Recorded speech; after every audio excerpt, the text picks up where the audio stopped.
Ici, le blé est cultivé de façon plus raisonnée.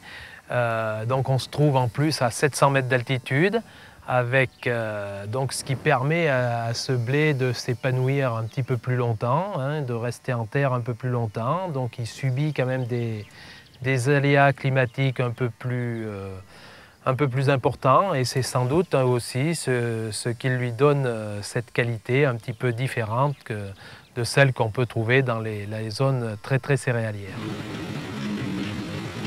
On a choisi cette variété qui s'appelle le Quin-Rémy pour ses hautes valeurs boulangères.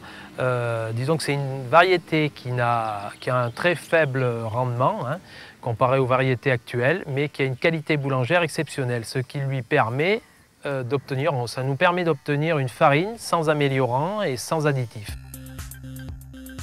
Cultiver ce blé, pour moi, a été je dirais une aventure humaine avant tout, parce que ça nous a permis de rencontrer des gens un petit peu formidables de tous bords, hein.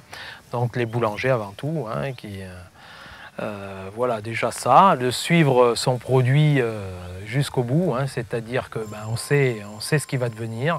Et ça, aujourd'hui, c'est quand même quelque chose d'essentiel pour un producteur, hein, je pense. Une fois ses 5 enfants partis à l'école, Véronique entame la première cueillette de la journée sous la brume d'octobre. Un travail d'infinie patience. Il faudra 150 fleurs pour faire 5 grammes de safran frais qui ne donneront plus qu'un seul gramme de safran sec. Donc 150 000 fleurs donnent 5 kg de safran frais qui ne donnent plus qu'un seul kilo de safran sec.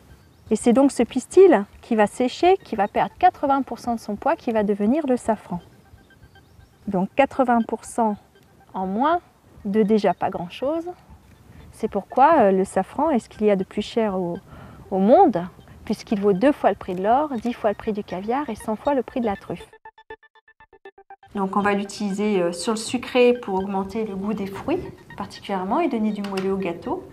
Sur le salé pour donner le goût du safran, comme le poisson au safran ou les moules au safran. Et dans des plats tels que la paella, on l'utilise parce que le safran a la propriété de mélanger les saveurs. Comme ça, on n'aura plus le goût du riz, du poisson, des petits pois. Tout est mélangé, ça donne le goût de paella.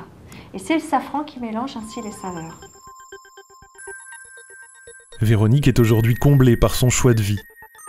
C'est bon de vivre proche de la terre, une vie plus proche de la vérité. Donc à presque la trentaine d'années, j'ai eu envie de verdure, envie de calme. Et c'est plutôt réussi, hein.